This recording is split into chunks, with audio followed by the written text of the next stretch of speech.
നമസ്കാരം. തൃശൂർ പൂരത്തിന് മുന്നോടിയായി മുണ്ടത്തിക്കോടുള്ള തിരുവമ്പാടി വിഭാഗത്തിന്റെ വെടിക്കെട്ട് പുരയിലുണ്ടായ വൻ സ്ഫോടനത്തിൽ കൊല്ലപ്പെട്ട 5 പേരെ തിരിച്ചറിഞ്ഞു. 13 പേർ മരിച്ചെന്നാണ് പ്രാഥമിക വിവരം. മരണസംഖ്യ ഇനിയും ഉയർന്നേക്കാം. 14 പേർ മെഡിക്കൽ കോളേജിൽ ചികിത്സയിലാണ്. ഇതിൽ 10 പേർ തീവ്രപരിചരണ വിഭാഗത്തിലാണ്.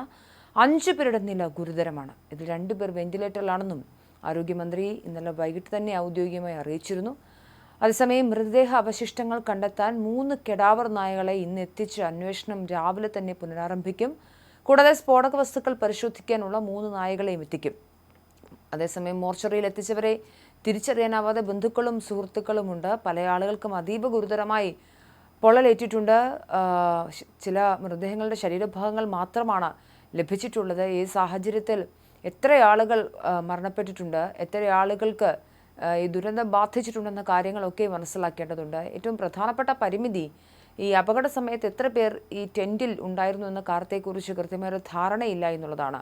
30 മുതൽ 40 വരെ തൊഴിലാളികളാണ് ആകെ ഈ സാമ്പിൾ വെടിക്കെട്ട് നിർമ്മാണവുമായി ബന്ധപ്പെട്ടുണ്ടായിരുന്നത്. ഇതിൽ എത്ര പേർ ആ സമയത്ത് ടെൻറ്റിൽ ഉണ്ടായിരുന്നു എന്ന കാര്യത്തിൽ വ്യക്തതയില്ല. അന്ന് എത്ര പേർ തൊഴിലിനെത്തി എന്ന കാര്യങ്ങളിലും ഒന്നും വ്യക്തതയില്ല. അതുകൊണ്ട് തന്നെ ഒരുപാട് പരിമിതികളുണ്ട് ആളുകളുടെ എണ്ണം നിജപ്പെടുത്തുന്നതിൽ. മാത്രമല്ല വലിയ സ്ഫോടനമാണ് നടന്നത്. ആളുകൾ ചിന്നിച്ചിതറിയ ഒരു സാഹചര്യമുണ്ട്. അതുകൊണ്ട് തന്നെ ആളുകളുടെ ശരീരഭാഗങ്ങൾ കണ്ടെത്തുക എന്നുള്ളതും ശ്രമകരമാണ്. സമീപത്തുള്ള ജലാശയങ്ങളടക്കം ഇന്നലെ വൈകിട്ട് പരിശോധന നടത്തിയിരുന്നെങ്കിലും അത് രാത്രിയായതിനാൽ തുടരാൻ സാധിച്ചില്ല. ഇന്ന് പുലർച്ചെയോടെ തന്നെ ഇത് ആരംഭിക്കും.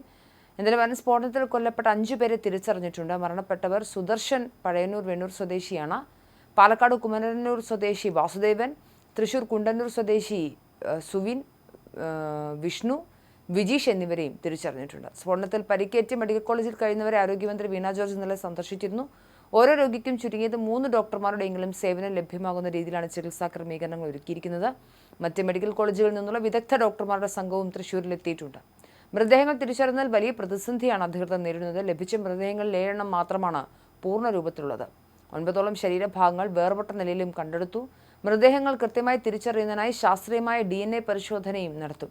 രാജീവ് ഗാന്ധി ഇൻസ്റ്റിറ്റ്യൂട്ട് ഓഫ് ബയോടെക്നോളജിയിൽ നിന്നുള്ള വിദഗ്ധർ ഇതിനായി സാമ്പിളുകൾ ശേഖരിക്കും. അപകടത്തിൽ നിന്നും അത്ഭുതകരമായി രക്ഷപ്പെട്ടവർക്ക് കടുത്ത മാനസികാഘാതം നേരിട്ടിട്ടുണ്ട്. ഇവർക്ക് ആവശ്യമായ കൗൺസിലും പിന്തുണയും നൽകാനും ആരോഗ്യവകുപ്പ് നടപടി സ്വീകരിച്ചിട്ടുണ്ട്. സ്ഫോടന സ്ഥലത്ത് ഇന്ന് രാവിലെ കൂടുതൽ പരിശോധന നടക്കും. കൂടുതൽ പേർ അവശിഷ്ടങ്ങൾക്കിടയിൽ കുടുങ്ങിക്കിടക്കുന്നുണ്ടോ എന്ന് അഗ്നിശമന സേനയും പോലീസും പരിശോധിക്കും. തൃശൂർ ജില്ലയാകെ കണ്ണീരിലാഴ്ത്തിയ ദുരന്തത്തിൽ ഉന്നതതല അന്വേഷണം പ്രഖ്യാപിച്ചിട്ടുണ്ട്. ചൊവ്വാഴ്ച വൈകിട്ട് 3:30 തൃശൂരിനെ വിറപ്പിച്ച സ്ഫോടനമുണ്ടായത്. തിരുവമ്പാടി വെടിക്കെട്ട് ലൈസൻസി മുണ്ടത്തിക്കോട് സതീശിന്റെ ഉടമസ്ഥയിലുള്ള പുരയിലാണ് അപകടം. 5 താൽക്കാലിക പുരകളിലായാണ് പടക്ക നിർമ്മാണം നടന്നിരുന്നത്. സ്ഫോടനത്തിന്റെ ആഘാതത്തിൽ മൃതദേഹങ്ങൾ സമീപത്തെ പാടശേഖരങ്ങളിലേക്കും മറ്റും ചിതറിത്തെറിച്ച അവസ്ഥയിലാണ്. ശരീരഭാഗങ്ങൾ പാടത്തുനിന്നും കണ്ടെടുക്കേണ്ടി വന്നത് അപകടത്തിന്റെ ഭീകരതയും വ്യക്തമാക്കുന്നുണ്ട്. എന്തായാലും ഏകദേശം 15 മിനിറ്റോളം പടക്കങ്ങൾ തുടർച്ചയായി പൊട്ടിത്തെറിച്ചതും അതീവ ഭീകരമായ 2 സ്ഫോടനങ്ങൾ ഉണ്ടായതുമാണ് മനസ്സിലാക്കുന്നത്. 5 ഷെഡുകളാണ് ഈ പ്രദേശത്തുണ്ടായിരുന്നത്. 40ഓളം പേരാണ് ഇവിടെ ജോലി ചെയ്തിരുന്നത്. വെടിപ്പുരയ്ക്ക് ഫയർ സേഫ്റ്റി വകുപ്പിന്റെ ലൈസൻസ് ഇല്ല എന്ന റിപ്പോർട്ടുകളും വരുന്നുണ്ട്.